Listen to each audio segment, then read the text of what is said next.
continuando entonces con nuestra clase de la historia de la iglesia,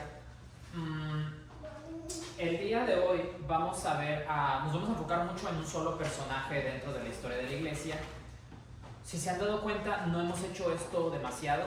Casi siempre hemos simplemente hablado sobre periodos, doctrinas, herejías que se han presentado en la iglesia. Pero el día de hoy sí me gustaría que tomáramos tiempo de dedicarnos a un personaje, porque creo que es un personaje muy importante dentro de la historia de la iglesia, pero al cual casi no le dedicamos mucho tiempo a conocer con respecto a la Reforma. Sabemos todos de Martín Lutero, sabemos todos de Zwinglio, de Calvino, conocemos a esos personajes, pero creo que el personaje que vamos a estudiar hoy es alguien menos conocido, tristemente. Pero igual, como todos los personajes que vemos a través de la historia, a excepción del único hombre que fue perfecto, que fue nuestro Señor Jesucristo, todos estos hombres tienen fallas, tienen debilidades y tienen errores también en sus doctrinas, y es lo que vamos a ver el día de hoy. Antes de comenzar viendo el personaje, quiero que nos enfoquemos o que nos ubiquemos en el año 1382. Ese año es importante para nuestra historia del día de hoy, porque en el año 1382, el rey de Inglaterra, en ese tiempo, lo voy a poner aquí, rey de Inglaterra, se casa con la princesa de un reino que en ese tiempo se conocía como el reino de Bohemia. Este es un antiguo reino que está ubicado en la región, lo que hoy se conocería como República Checa, o bueno, ya de hecho se acaban de cambiar el nombre a Chechia se llaman ahora, ya no se llama República Checa, pero es ahí donde está ubicado, en parte de esta República Checa, es donde está ubicado este antiguo reino de Bohemia. Gracias a este matrimonio del rey de Inglaterra y la princesa de Bohemia, que en aquel tiempo los matrimonios, si se acuerdan, eran una clase como de firmar lo que hoy conoceríamos como un tratado de libre comercio. Es como si en aquellos tiempos es como si firmaran un tratado de libre comercio. Entonces las relaciones se fortalecen entre estos dos reinos, y esto da como resultado un vínculo entre dos universidades, que son las universidades más importantes de cada uno de ellos. Por este lado estaba la Universidad de Oxford, y del lado de Bohemia estaba la Universidad de Praga, que hoy en día es una ciudad todavía en República Checa. Entonces, tengan esto en mente. Es importante para lo que va a venir un poco más adelante. 1382 entonces se hace esta unión, empiezan a trabajar estas dos universidades juntas. Alrededor de estos años, que de hecho un poco antes de 1382, nace el personaje que vamos a ver el día de hoy, y el nombre de este personaje es Jan Hus. Así se llama. Su primer nombre es Jan, su apellido Hus. Este es el personaje que vamos a ver. Ahora, quiero que también tengan muy presente que el apellido Hus, literalmente traducido, si lo traducimos al español, el apellido Hus significa ganso. El animal, el ganso. Eso es lo que significaba el apellido de John Hus. John Hus nace en la región, en este reino de Bohemia. Nace ahí, pero nace de una familia de hecho pobre. Y nace en aquellos tiempos una familia pobre regularmente se dedicaba al pastoreado, algo similar. John Hus nace en una familia pobre, pero él, buscando salir como de esa pobreza, lo que hoy haría una persona probablemente sería empezar su propio negocio, algo así similar. En aquellos tiempos lo que hacías era ir a la universidad y dedicarte a la iglesia. ¿Por qué? Al sacerdocio, vamos a decirlo así. ¿Por qué? Porque la iglesia era donde más dinero había. Entonces Jan Hus se dedica a eso, buscando prestigio, buscando tener una mejor vida. ¿Qué dice él? Me voy a dedicar entonces a ser pues teólogo. Y se va entonces a la Universidad de Praga, Jan Hus. Jan Hus entonces se convierte en miembro de esta universidad y, como les decía, él viene de un trasfondo de ser una familia pobre. Entonces, para poderse él como que mantener, se dedicaba él a copiar manuscritos. Copiar manuscritos en aquel tiempo era el equivalente hoy a sacar copias a un documento.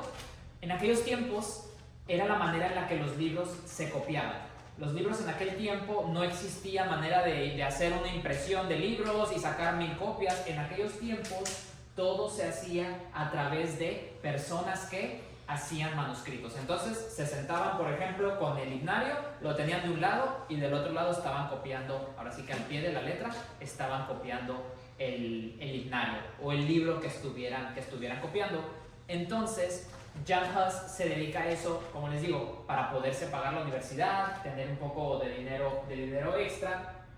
Y entre los manuscritos que Jan Hus se dedica a traducir, se encuentran manuscritos que venían de la Universidad de Oxford. Entonces, como había esta unión o este vínculo entre la Universidad de Oxford y de Praga, empiezan a hacer intercambio de trabajos, de manuscritos, ensayos, y entre los manuscritos que tenía que traducir o que tenía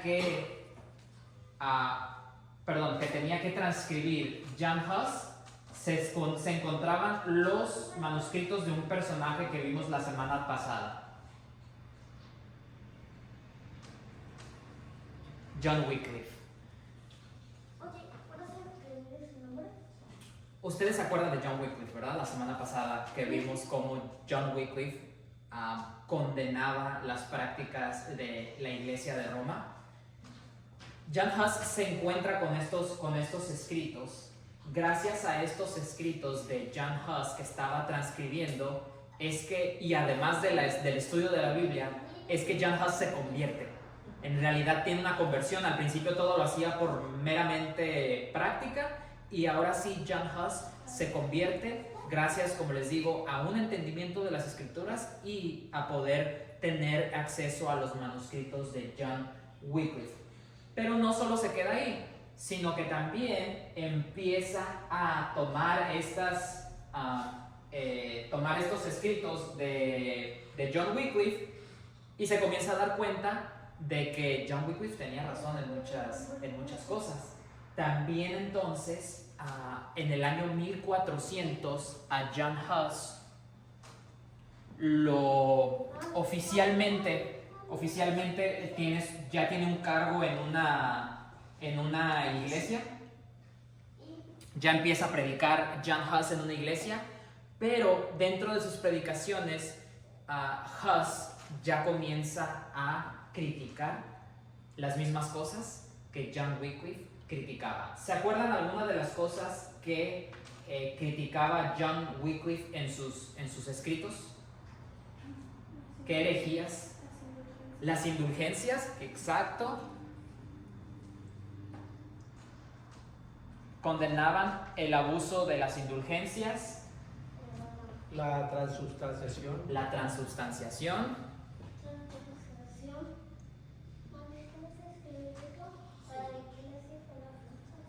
Transubstanciación.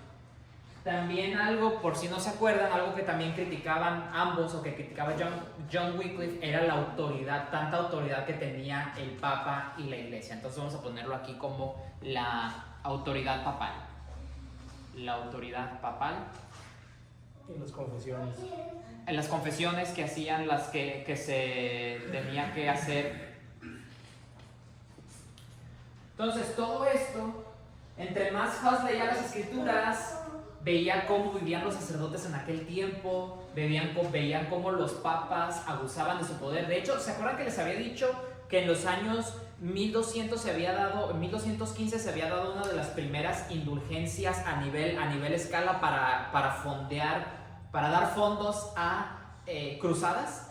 En estos años nuevamente un papa empieza nuevamente una campaña de indulgencias. ¿Por qué? Porque ya se les había acabado el dinero de una de las cruzadas anteriores, entonces ya ocupaban más dinero. Entonces Jan Hus, viendo todo esto, viendo este abuso, de hecho él se preguntaba, si en realidad tienen el poder para perdonar pecados de las personas, ¿por qué lucrar con eso?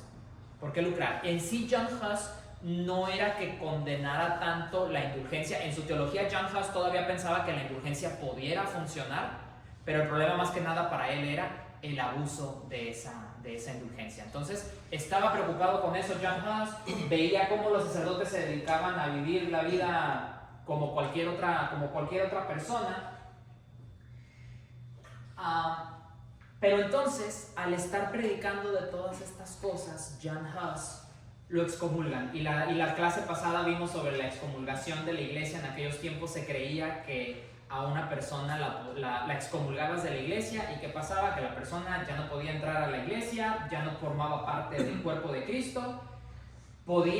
Para ellos, para la Iglesia Católica Romana, podía restaurarse a esta persona si otro sacerdote lo restauraba, pero si la persona moría estando fuera de la iglesia excomulgada, esa persona se iba al infierno. Entonces, a Jan Hus de hecho no lo excomulgan una vez, sino lo llegaron a excomulgar hasta 4 veces de la iglesia de Roma. ¿Por qué? Porque le decían, deja de predicar en contra de estas cosas, y él decía, yo voy a continuar predicando en contra de los errores y las herejías que se están predicando en la iglesia de Roma. ¿Hasta aquí alguna pregunta? ¿Comentarios? Entonces él vivía en Bohemia.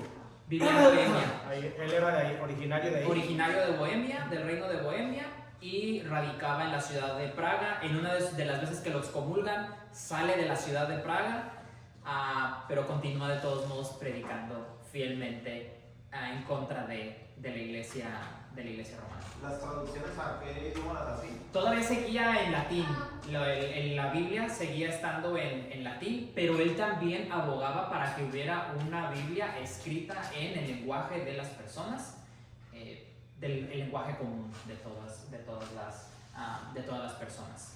Al John Wycliffe había traducido también la Biblia, pero no al completo. No completo, el Nuevo Testamento nada más al inglés. Cuando hablan de que él predicaba en las iglesias, está hablando de que predicaba en las iglesias católicas. Todavía dentro de la iglesia romana, sí. Era un sacerdote de la iglesia romana, y era todavía donde él Fue reconocido como sacerdote de la iglesia. Sí, fue reconocido como sacerdote de la iglesia hasta que lo excomulgan. Una vez excomulgado ya no puede predicar, pero de todos modos él continuaba entonces expandiendo más bien continuaba predicando, ya no dentro de la iglesia. Ahí ya había un líder papa, uno. Buena pregunta, hermana. Fíjese que en este periodo de la historia había 3 papas. Había una lucha interna en la iglesia romana, al grado de que había un papa, pero este papa que se había autoproclamado papa no estaba muy alineado con... ¿Se acuerdan que había habido una unión entre el reino... ¿Quiénes habían sido? El reino francés. Había habido una unión con el reino... con el papa. Entonces, este papa como que ya no está tan alineado con las cosas que decía en este reino francés. Este papa se termina separando. El rey manda a llamar a otro sacerdote y le dice, ¿sabes qué? Tú vas a ser papa. Entonces termina habiendo 2 papas al mismo tiempo. Se hace un concilio en el que dicen, ok, vamos a decidir quién es el papa verdadero en este concilio. Mandan a traer a estas 2 papas, los ponen a prueba y deciden, ¿saben qué? Ninguno de los 2 es papa. Vamos a poner a otra persona que sea el papa, pero ya no va a estar en Roma, lo vamos a poner en Francia. Y este otro tercer papa dice, ok, yo soy el papa, pero estos otros dicen, yo no he perdido mi autoridad, entonces sigo siendo el papa, el padre de la iglesia romana. Para contestar su pregunta, sí, ya había cabeza de la iglesia romana como papa, como lo conocemos hoy en día, pero había 3. Después se llega a un acuerdo en esto, pero hasta este punto de la historia. No quería tocar mucho, no voy a abundar mucho en ese tema porque no estamos hablando de la iglesia romana, pero ya que lo pregunta creo que es bueno comentarlo, que había tres papas en ese momento. Ok, entonces, Jan Hus continúa predicando, continúa buscando, entonces ya empieza a ver esta idea como de reforma. Jan Hus también comienza entonces a predicar en contra de las enseñanzas de la iglesia romana. Busca entonces Jan Hus como este deseo que también tuvo Martín Lutero de presentarse delante de los sacerdotes de la iglesia romana y presentarle qué es lo que estaba viendo que estaba haciéndose mal. No era tanto como vamos a salirnos de aquí, sino vamos a reformar a esta iglesia que por alguna razón se ha ido ahora sí que en picada en los últimos años. Entonces, esto es lo que sucede. A Jan Hus entonces le dicen vamos a decirlo así, los sacerdotes de este tiempo lo mandan llamar a un concilio que es el concilio de Constanza.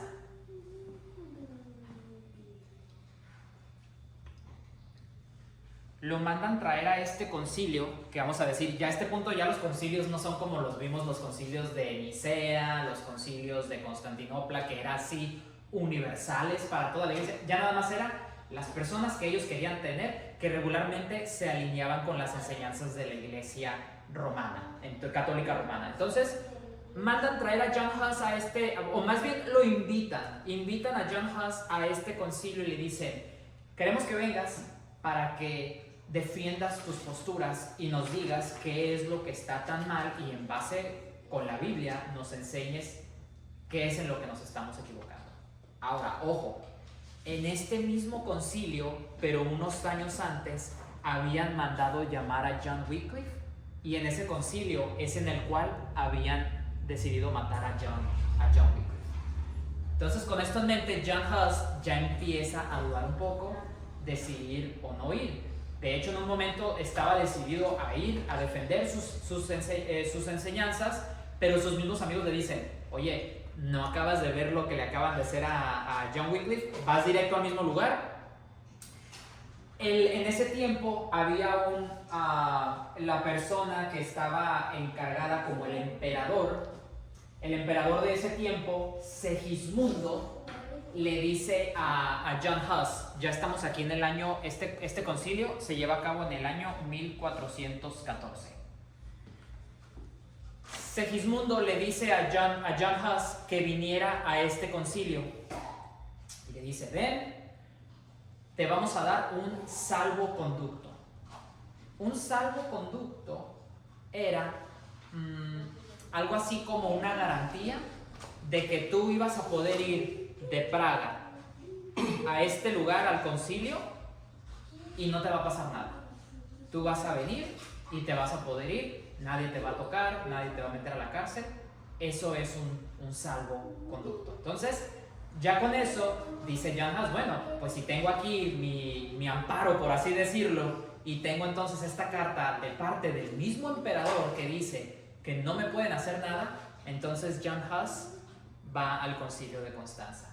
Y en cuanto llega al concilio de Constanza, fue arrestado. Lo arrestan con el argumento de, se los voy a leer, que no se podía guardar la fe prometida a un hereje. Básicamente, no le podemos confiar a un hereje esta promesa del salvoconducto, entonces el salvoconducto que te dio el emperador no sirve de nada. ¿Por qué? Porque a nuestros ojos eres un hereje. Las cosas que estás en contra de las que estás enseñando son herejía, entonces no te podemos respetar el salvoconducto. Entonces a Jan Hus lo traen a este concilio de Constanza y le dan la oportunidad, sí, de que defienda sus enseñanzas, de que defienda la verdad, pero estaba, ahora sí que el concilio y el juicio pues estaba viciado completamente hacia el lado católico romano. Jan Hus, a pesar de todo esto, lo meten a la cárcel. Creo que en la cárcel pasa alrededor de entre 6 y 9 meses encarcelado. Desde ahí escribe comentarios bíblicos, desde ahí escribe cartas, pero Jan Hus ya sabía que lo iban a matar. De hecho, en este mismo concilio, mientras Jan Hus está encarcelado, la iglesia romana decide exhumar sí se dice exhumar cuando sacan el cuerpo, exhumar el cuerpo de John Wycliffe, quemarlo.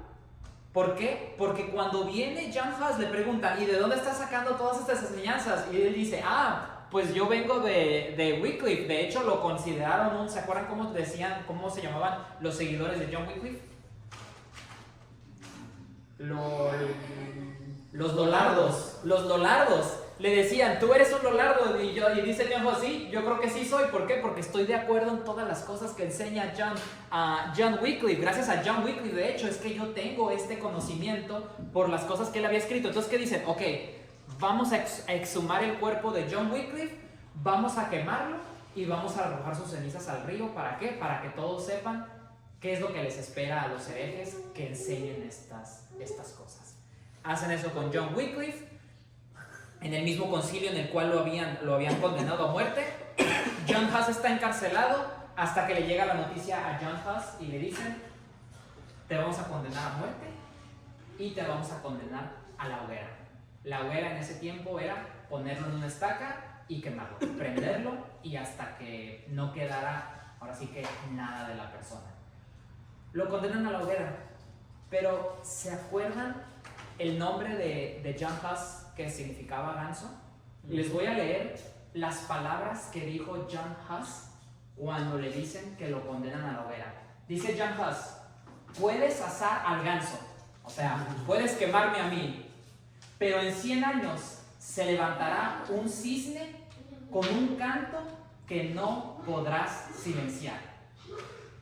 102 años después, hermanos, Martín Lutero estaría clavando sus 95 tesis en las puertas de Wittenberg. 102 años después. Yo no creo que John Huss tenía idea de lo que estaba diciendo a plenitud de su profecía, pero sin duda que estaba profetizando algo bien hermoso. ¿Qué iba a pasar? Que esto a lo mejor, dice él, sí, pueden silenciar al ganso y yo ya no voy a seguir graznando más en el tiempo que me queda de vida. Pero ¿qué les dice? En 100 años se va a levantar un cisne y a ese cisne no lo van a poder callar. Por eso es que después vamos a ver que a Martín Lutero se le asocia mucho con la imagen del cisne. A Martín Lutero muchas veces lo van a ver ustedes junto con una imagen de un cisne. ¿Por qué? Porque muchos dicen es la profecía que John Huss había dado con respecto a eso. Creo que John Huss nos deja algo bien bonito dentro de sus escritos. También John Huss, él decía, porque le decían, es que lo que dices es mentira, lo que estás predicando en contra de la iglesia romana es mentira. John Huss decía esto, eso es una frase de John Huss: busca la verdad, escucha la verdad, aprende la verdad, ama la verdad, di la verdad y defiende la verdad hasta la muerte. Esas eran las palabras de John Huss. Ok, entonces a John Huss definitivamente termina la hoguera. Lo mismo que a John Wycliffe, toman sus cenizas, las esparcen en el río. De hecho, una persona, el río Sena, creo que es al que lo terminan mandando, una persona escribía un comentario diciendo, sí, tomaron las cenizas de él, pero esas cenizas, ¿qué pasa? Van al río, y del río ¿a dónde van? Van al mar, pero lo único que hace es expandir, lo único que hace es llevar a otros lugares estas doctrinas, estas enseñanzas que tenían estas personas. Ahora bien, entonces, hermanos, si se dan cuenta, acabamos de ver a varios personajes desde la clase pasada hasta la clase de hoy.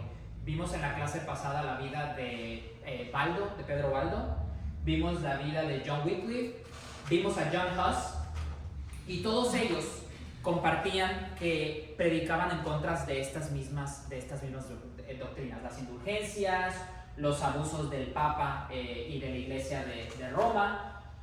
Todos fueron excomulgados de la Iglesia de Roma debido a sus posturas.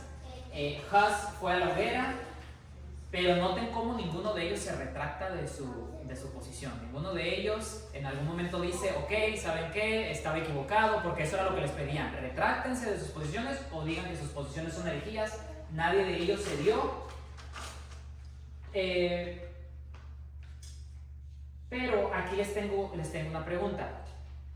¿Por qué creen ustedes que a estos personajes que vimos, los vemos más como chispas que encendieron el fuego de la reforma, pero en sí no fueron ese fuego que hizo Martín Lutero, porque la reforma la consideramos a partir de Martín Lutero. Entonces, quiero que piensen ustedes, ¿qué creen que fue lo que causa que estos personajes, porque hoy en día no conmemoramos una fecha en la cual Jan Hus va al concilio de Constanza, pero sí conmemoramos la fecha en la cual Lutero clava las 95 tesis, que es el 31 de octubre. ¿Por qué creen ustedes que no tuvieron este mismo movimiento o esta misma fuerza? John Hus, Pedro Baldo, John Wycliffe, hay otros más que no hemos mencionado. ¿Qué creen ustedes que hacía falta, hermanos?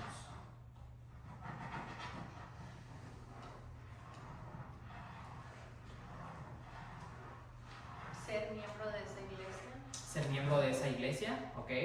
O sea, que estaban excomulgados de la iglesia de Roma. No, como Lutero, que estaba realmente inmiscuido dentro del problema. Ok, y que ok. él haya sacado. Ok, buen argumento.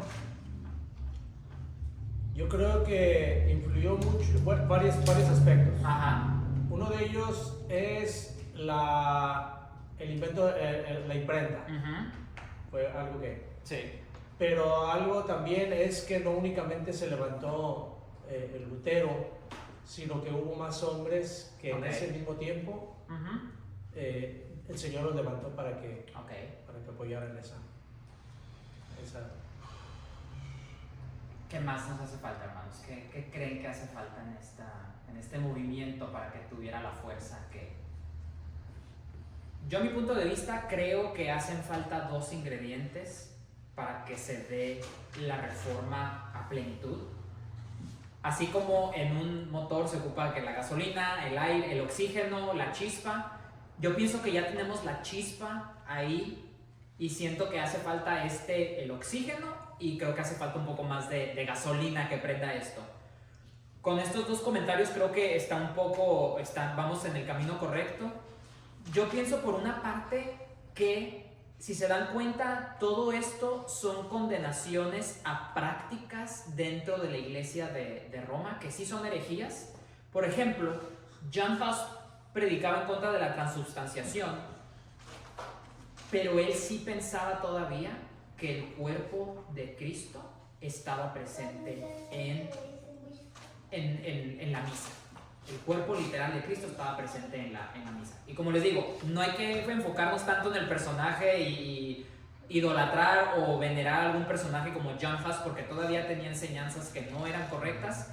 De hecho, él, a diferencia, en algo que debatía, por así decirlo, con Wycliffe, o con lo que no estaba de acuerdo con Wycliffe, era que, no sé si todavía lo haga la Iglesia Católica Romana, pero en aquellos tiempos, y creo que sí, a lo mejor tú sabes, papá, la hostia la toman todos los que van a la iglesia. O sea, todas las personas que toman comunión pueden tomar la hostia.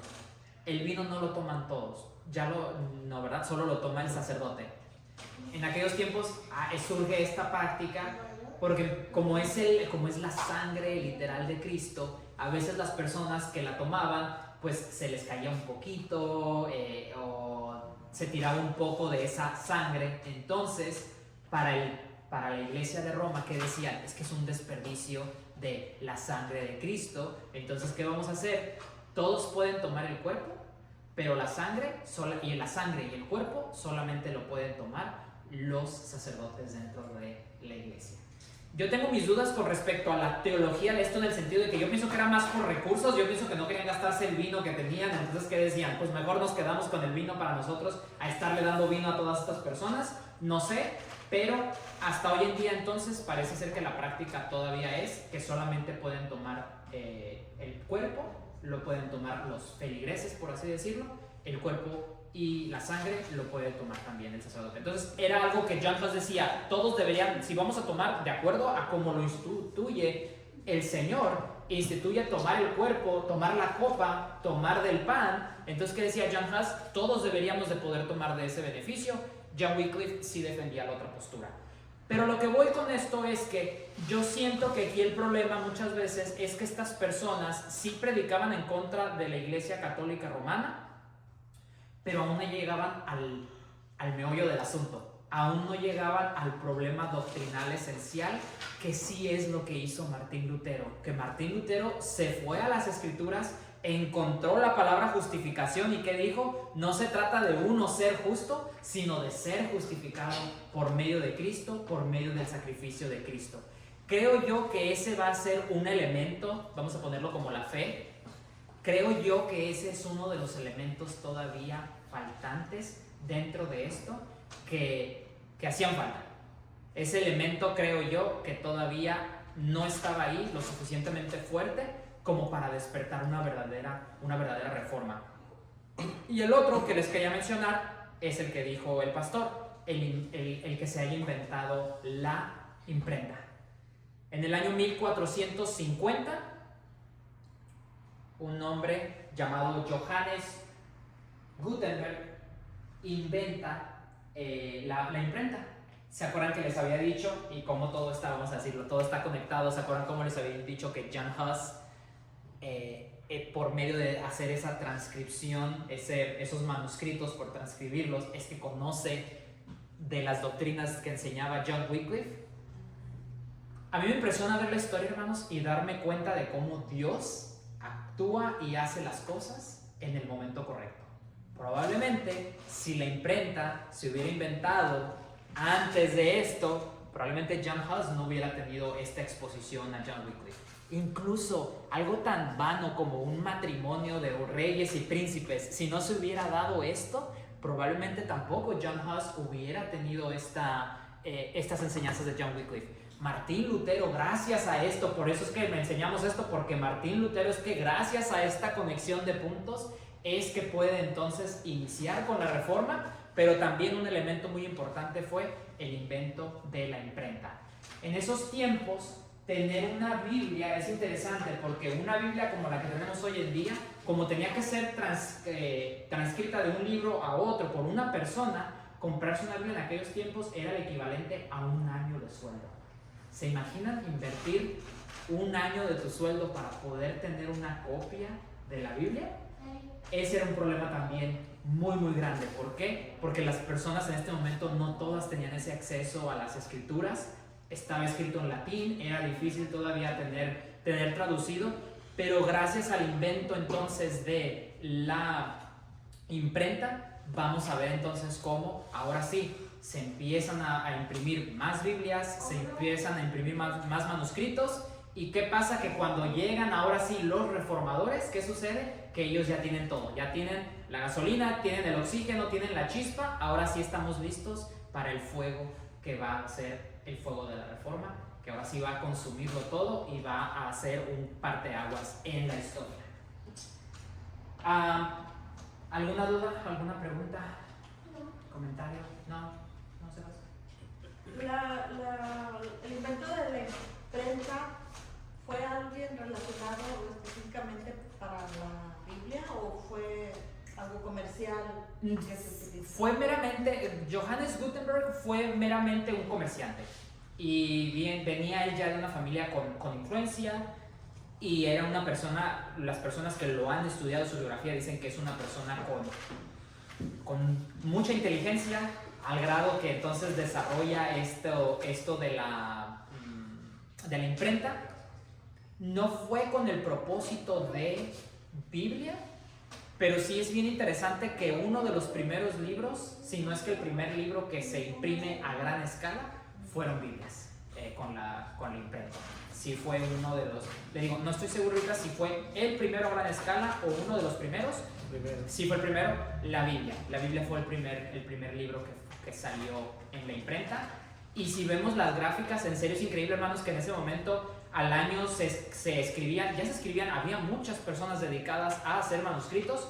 Estamos hablando, no sé, si se hacían 1 millón de libros antes de la imprenta, 1400 y tantos, una vez se inició la imprenta, estamos pasando de 1 millón a casi 10 millones. Y para los siguientes 5 años ya estamos hablando de 100 millones. Es muchísimo en la cantidad de libros que se llegan a imprimir. También la imprenta no tuvo su auge así inmediatamente, no es como que no fue un invento como un iPhone que todo el mundo lo quería al principio, era caro, no era tan redituable la inversión, entonces tomó un poco de tiempo en tomar fuerza la imprenta. Pero ya para cuando llega Lutero, gracias a Dios, ya está preparada, ya había suficientes imprentas como para que incluso Lutero tuviera la oportunidad de usarlo. Jan Hus muere en el año 1415, muere a raíz de ese concilio. y nace Lutero. Es más que nada que si muere en el 1414, 1517 es cuando Lutero clava las 95 tesis. Ajá, sí. no es cuando nace. Más bien cuando John Wycliffe muere es cuando, creo que a los 100 años nace. Lo vimos la clase pasada. Déjenme decírselos ahorita.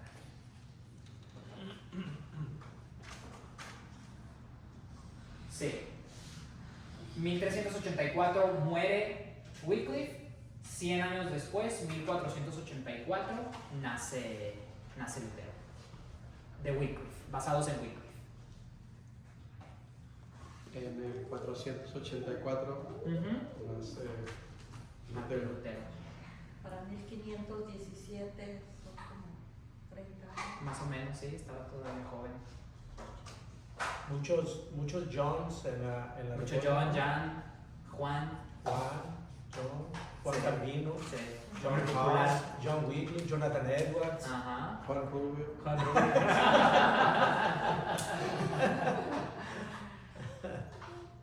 Muy bien, hermanos. ¿Algo más que queramos agregar a la clase el día de hoy?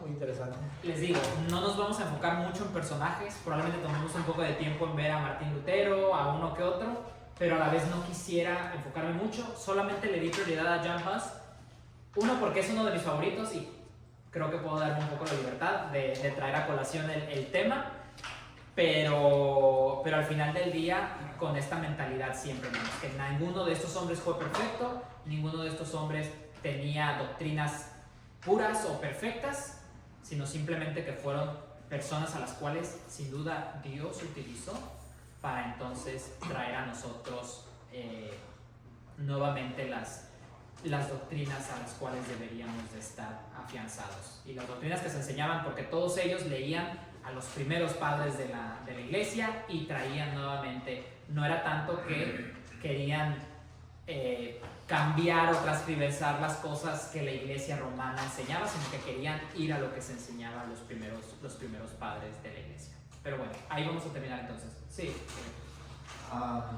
Tengo una pregunta, Sí. bueno, una duda. Ajá. De si todo esto pasaba como casi cerca, según en pura Europa, a los demás países o continentes como Asia, todo eso, ¿qué llegaba de todo esto? Si llegaba algo hacia allá, hacia más al este. Probablemente, Kevin, no sé la verdad. Porque todavía ni siquiera estaba América. Sí, nada. no, entonces había rutas comerciales a India, de allá se traía mucho material en estos tiempos. Quiero pensar que sí hubo, que llegaron Biblias allá, llegaron escritos hacia allá. ¿Qué tanto? No sé. Porque me parece que como en Rusia sí son muy católicos, creo también. Sí, y viene mucho del cisma que vimos entre la iglesia católica romana de Roma Oriental y la iglesia ortodoxa. De ahí es de donde entonces en Rusia, porque recordemos que toda Rusia anteriormente cubría hasta Ucrania, todas esas regiones, ahí es donde es más fuerte esta iglesia y ahí es entonces donde en Rusia todavía se ve eso. Es más por ese rumbo, pero digo, probablemente cuando lleguemos a la Reforma podamos ver un poco más de esa expansión, pero también la Reforma no llega a nosotros hasta pues muy reciente y tristemente a nosotros como personas nos llegó hace poco hasta cierto punto, pero gracias a Dios que siempre tiene Él a su remanente, a sus escogidos, a los cuales les va a llegar el Evangelio y les va a llegar la palabra de Dios al momento en el que lo quieran. A mí se me hace muy impresionante cómo Dios trabaja, como decías, Sí. cómo Dios trabaja en el momento preciso, las personas adecuadas, porque muchas veces, por ejemplo, en la Biblia sí se mencionan personas que tuvieron que ver con los personajes principales, por ejemplo, la viuda de Sarepta, la mamá de Salomón, todo ello, ¿no? Y yo en una ocasión escuchando, leyendo acerca de la biografía de John Huss, decía que su mamá eran tan pobres que nada más tenían una vaca y su mamá vendió la vaca para quedarse sin nada, era la fuente para mandar a su hijo a la escuela. Sí. Lo mismo que sucedió también, por ejemplo, en el caso de Aristide de Hipona, como Las su mamá, oraciones de su sus mamá. oraciones de su mamá. Entonces muchas veces no vemos todo lo que hay atrás de estos personajes. Sí. Pero es impresionante Sí. cómo el Señor actúa con las personas y el estilo.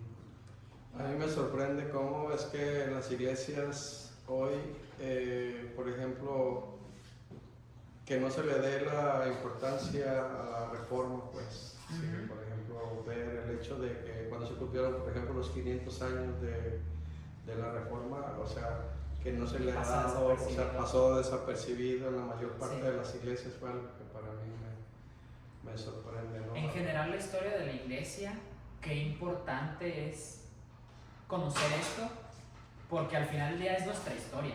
Y de hecho, no se los he dicho, pero mi subtítulo de mi clase en general, cuando la empecé, dije, se va a llamar Historia de la Iglesia de Jerusalén hasta Tijuana. ¿Por qué? Porque todo esto viene para que pueda llegar a nosotros. Entonces, qué importante que veamos esto, por lo que también les decía al principio de en nuestra primera clase. Doctrina nueva, herejía vieja, todo esto que hemos estado viendo, lo seguimos viendo hoy en día, y qué fácil sería detener esas herejías si tan solo las personas tuvieran un poquito más de conocimiento con respecto a la historia de la iglesia.